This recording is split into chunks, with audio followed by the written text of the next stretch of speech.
हर घर की लेडीज़ घर के रोज़मर्रा काम में इतनी व्यस्त हो जाती है, इतनी बिज़ी हो जाती है कि भगवान के साथ में टाइम स्पेंड करना, उनकी पूजा करना, उनकी आराधना करना और 5 से 10 मिनट उनके सामने बैठकर हाथ जोड़ने का भी उनको टाइम नहीं मिलता है।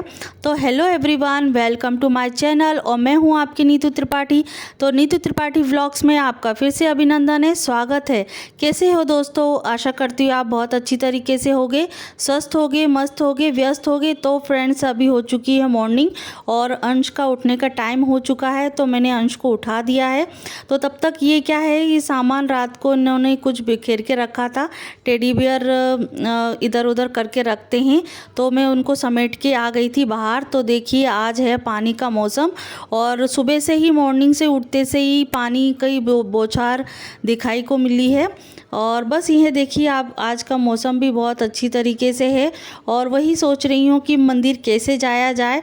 तो बस ये कहते हैं ना कि दिल में लगन हो तो हमको कर लेना चाहिए, तो वो चीज़ हमेशा पूरी भी होती है। तो यही कहती हूँ कि जब भी हमें हमारे दिल में, हमारे दिमाग में जो चलता है वो होके ही रहता है। जो अच्छा सोचोगे तो अच्छा होगा और हमें ठान लेना चाहिए कि हमें जाना है, हमें काम करना है, तो वो हमेशा पूरा होकर ही रहता है। तो यहाँ मॉर्निंग में ये पोहा आज बनेगा नाश्ते में, तो पोहा गला के रख दिया है। और आज लंच में बनेगा जो चने होते काले चने, उसकी सब्ज़ी बनेगी, जो रात को भिगो के रख दिए हैं। तो अभी टाइम है उसको सब्ज़ी बनाने के लिए, तो तब तक और जो फूलने होंगे तो और फूल जाएंगे। और कुछ मतलब चने हैं वो सही तरीके से फूले नहीं हैं, तो अभी टाइम है तो फूल जाएंगे। तो यहाँ सुबह के जो बर्तन हैं वो धो के रखे थे, तो वही मेरे को जमाना है, तो यहाँ मैं फटाफट लगा ले रही हूँ। और यही रोज़मर्रा के काम को निपटाने के बाद मैं अब जाऊंगी भोले बाबा के पास में पूजा करने के लिए। और जल्दी फटाफट हमें काम करना होता है, क्योंकि हमने एक तरीके से संकल्प लिया है कि हमें भगवान की पूजा करनी है, 5 से 10 मिनट हमें भगवान के पास जाना है, तो इसीलिए जल्दी फटाफट से काम कर लेना रहता है। और हमें ये भी नहीं करना है कि भैया घर का काम पड़ा हुआ है और हम मंदिर चले गए, तो ये भी हमें देखना रहता है कि यहाँ घर में सभी के नाश्ते का टाइम हो रहा है और हम मंदिर चले गए हैं। तो ऐसा भी हमें करना नहीं है और भोले बाबा को तो बिल्कुल ये पसंद नहीं है कि घर की पहले सेवा करो फिर हमारी बारी होगी। तो यही घर में ही संसार है सबसे पहले तो, और उसी से भगवान खुश हो जाते हैं। तो उसके बाद मैं चली गई थी नहाने के लिए, जो हमारे मॉर्निंग के काम होते हैं वो निपटा दिए हैं और चले गए हैं अंश स्कूल के लिए। और यहाँ आज मैं ब्रेकफास्ट में बना रही हूँ पोहा। तो सबसे पहले तो पापा का टाइम हो जाता है नाश्ता करने का, तो फिर नहा धो के ही मैंने नाश्ता बनाया है। और सबसे पहले पापा ही नाश्ता करते हैं, तो उनको नाश्ता देने के बाद ही मैं जाऊंगी मंदिर, क्योंकि टाइम भी ऐसा होता है कि उसी टाइम पे पूजा का भी टाइम होता है। नहा धो के हमें सीधे निकलना होता है मंदिर के लिए। पर यह है कि नहा धो के हमने किचन का काम किया, तो ऐसा है नहीं है कि मतलब किचन गंदा है या हम स्वच्छ नहीं है। तो आप नहा धो के काम भी कर सकते हैं, उसके बाद भी आप मंदिर जा सकते हैं, ऐसा नहीं होता है। तो हमें गृह गृहस्थी में सब चीज़ देखनी होती है। पर यह है कि हाँ, हमें शुद्धिकरण का बहुत ध्यान रखना होता है, तो वो चीज़ नहीं है। पर यह है कि जैसे बर्तन धुल गए हैं और जैसे धोने होते हैं बर्तन, तो वो चीज़ ना करें, जो जूठे वाले जो बर्तन होते हैं, जूठे वाले जो काम होते हैं वो ना करें। पर आप किचन का काम पूरा कर सकते हैं, खाना भी बना के जा सकते हैं। तो यहाँ मैं मॉर्निंग में गला दिए थे, तो यहाँ सिंपल तरीके से जो बनाती हूँ पोहा, वही मैंने रेसिपी आपके साथ शेयर की है। और प्याज का क्या है, किसी ने कहा भी था कि आप तो प्याज को हाथ भी लगा रहे हो, उसके बाद आप मंदिर जाओगे, तो ऐसा कुछ नहीं होता है। वो अपना मन का भ्रम होता है, जिसके घर में परहेज होता है वो होता होगा, पर हमारे यहाँ नहीं होता है। पर आप समझ सकते हैं गृह गृहस्थी में हम अपने अकॉर्डिंग नहीं चल सकते हैं, हमें सभी चीज़ों को ध्यान में रखकर ही काम करना पड़ता है। बच्चों को ध्यान में रख के करना पड़ता है, सास ससुर को देखकर हमें काम करना पड़ता है। और बस यहाँ मैं पापा के लिए बना दूंगी नाश्ता और साथ साथ में हस्बैंड भी कर लेंगे नाश्ता। तो मैं एक तरीके से फ्री हो जाऊंगी, क्योंकि अंश चले गए हैं स्कूल और पापा भी नाश्ता कर लेंगे, हस्बैंड भी नाश्ता कर लेंगे और देवांश को अभी टाइम है।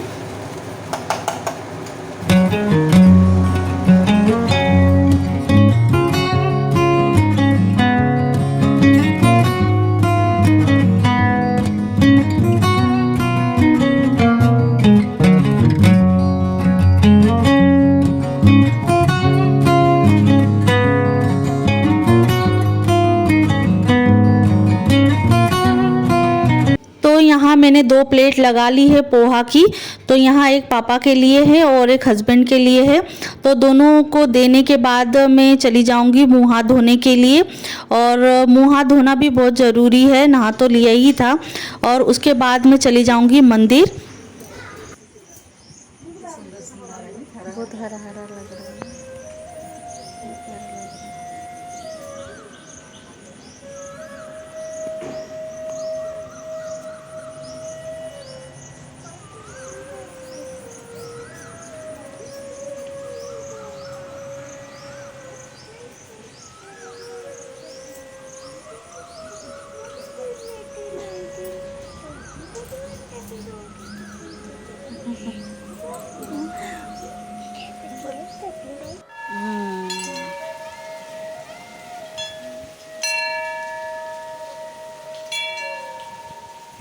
बस हो गया हो गया हो गया हो गया।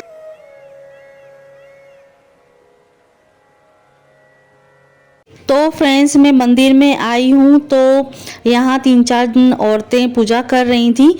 तो सोचा कि इनको पूजा करने देते हैं, क्योंकि कहा जाता है शिव पुराण में कि दिशा को देख के भी हमें पूजा करनी होती है।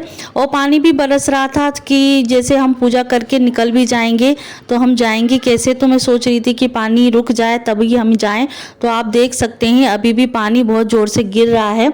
और कहते हैं कि भोले बाबा को पंचामृत से स्नान कराने से सब दुख दूर हो जाते हैं हमारे। और भोले बाबा को बहुत अच्छी तरीके से ठंडक मिलती है। जितने जैसे ही हमारे भोले बाबा को ठंडक मिलती है, ऐसे ही हमारे काम को, हमारे दिल को, हमारे दिमाग को ठंडक मिलती है। तो उसी तरीके से जो हम भगवान को अर्पण करते हैं, अर्पित करते हैं, वही हमें मतलब परिणाम में हमें मिलता है। और ऐसे ही एक कहा जाता है कि भोले बाबा को दूध, दही, घी, मेवा और मिश्री और शहद से स्नान कराना बहुत ज़रूरी होता है। पंचामृत ही कहलाता है उसी चीज़ को। और बेलपत्र भी चढ़ाना, उसके बगैर तो बेलपत्र के बिना तो पूजा अधूरी मानी जाती है। और मैं किस तरीके से पूजा करती हूँ तो उसी तरीके से मैं आपको शेयर कर रही हूँ। तो सबसे पहले तो भोले बाबा को स्नान करवाते हैं, फिर पंचामृत से स्नान करवाते हैं, फिर सादे पानी से स्नान करवाते हैं।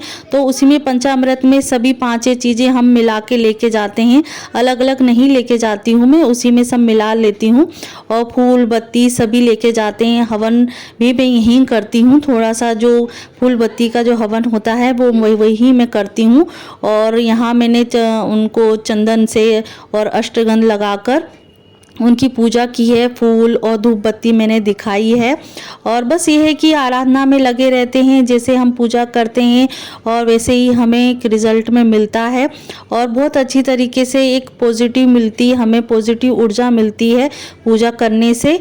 और उसके बाद ही फिर मैं पूजा करने के बाद चली जाऊंगी घर पे।